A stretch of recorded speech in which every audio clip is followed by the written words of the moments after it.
धन्य ऐसी माताएं भी जो अपनी कोख से ऐसे बालकों को जन्म देती हैं जो देश की रक्षा के लिए जाते हैं, फौजी बनते हैं। धन्य ऐसी पत्नियों को जो ऐसे पतियों का चुनाव करती हैं जो फौजी बनते हैं। हम तो यहाँ आनंद के साथ बैठे रहते हैं, कथा भागवत सुन रहे होते, सत्संग पूजा पाठ, अपने बालकों के उन आनंदों में मस्त होते हैं, लेकिन वो अपने घर से अपने बेटे को, अपने पति को वहां भेजती हैं जिससे हम लोग सुख और चैन से सो सकें। मैं ये इसलिए बोल रही हूँ, कभी कभी मुझे कई लोग ऐसी बातें करते हैं ना कि उनको तो अच्छा वो बोनस मिलता है, उनको तो अच्छी फैसिलिटीज मिलती हैं, लेकिन सुख से ज्यादा व्यक्ति की प्राणों की कीमत होती है ना। कोई व्यक्ति अपने परिवार से अलग हो जाए, वो सुख नहीं होता। सुख वो है कि भले उसे छोटा और थोड़ा मिले, लेकिन परिवार के बीच में वो अपने माता पिता, अपनी पत्नी, उन सब के बीच में अपने बच्चों को खिला सके। लेकिन आप बताइए, उन्हें पूरा साल, 4 साल हो जाती हैं, 1 साल हो जाती हैं, कभी कभी त्योहारों पे भी नहीं आ पाते, प्रेम भी नहीं कर पाते, और ऐसा जीवन निकल जाता है उनका। हमें गर्व करना चाहिए उनके परिवारों को सम्मान करना चाहिए कि इतना बड़ा त्याग किया। बेचारों को तो पता भी नहीं, ये उम्मीद भी होती है कि हे भगवान हमारा बेटे को कुशल हो। कई जगह ऐसे होते हैं जहाँ फोन सिस्टम नहीं होते, कॉल नहीं लग पाती घर वालों को, बड़ी पाबंदियां होती हैं, ऐसी जगह होती हैं। और आर्मी की तो रूल रेगुलेशन ही बहुत होते हैं कि यहाँ नहीं जाना, ऐसे लोगों से, अपरिचित लोगों से नहीं मिलना, यहाँ एसटीडी कॉल नहीं कर सकते तुम, कहीं हमारी कोई बात तो नहीं। तो उन पर बड़ी विशेष नजर रखी जाती है जो ज्यादा ऐसी जगह पर कार्य कर रहे होते हैं या तैनात होते हैं। तो एक बड़ा सुंदर सा वो था कि एक आर्मी वाला, एक फौजी भाई प्रतिदिन बैंक के एटीएम में जाता था और 100 रुपए निकालता था प्रतिदिन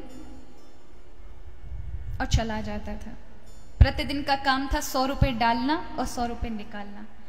एक दिन निकालता था 100 रुपए और दूसरे दिन उसी 100 रुपए को डाल देता था। एक दिन निकालता था 100 रुपए और उसी 100 रुपए को दूसरे दिन डाल देना। ये उसका डेली का कार्य था।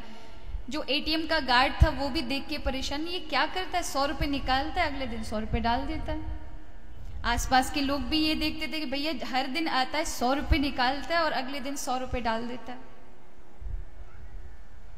एक दिन वहां के लोगों ने पूछा कि भाई एक बात बताएं, एक ही साथ पैसे निकाल लो ना, क्या प्रतिदिन आना और क्या प्रतिदिन डालना, ये हमें समझ नहीं आया। प्रतिदिन 100 रुपए निकालते हो और प्रतिदिन 100 रुपए डालते हो, ये क्या मतलब है? या तो निकालो ही मत, और निकाल रहे हो तो पूरा निकाल लो कि डालने की जरूरत ही ना पड़े।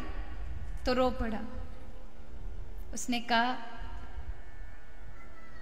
कि यहां से मैं मेरी पत्नी को मैं कॉल नहीं कर सकता, मेरे घर वालों को बता नहीं सकता, लेकिन जो बैंक का अकाउंट है ना वो मेरी पत्नी के उससे जुड़ा हुआ है। मैं यहाँ से निकालता हूँ तो उसके पास मैसेज जाता है, मैं यहाँ डाल देता हूँ तो उसके पास मैसेज जाता है। उससे उन्हें फिक्र खत्म हो जाती है कि मैं जीवित हूँ।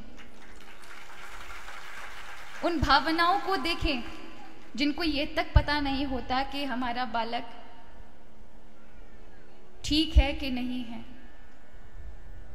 हम उनके भीतर की उस सुख को नहीं, उस दुख को नहीं पहचानते। हमें बस उनका जो बाहर की थोड़ी बहुत सुख सुविधाएं उनको मिल रही होती है, उन पर बड़ा, कई लोग ऐसी टीका टिप्पणियां करते हैं कि आप आर्मी वालों को इतना वो करते हैं। अरे गर्व करना चाहिए, अवश्य करना चाहिए, मैं तो फक्र और उनके परिवार पर होना चाहिए।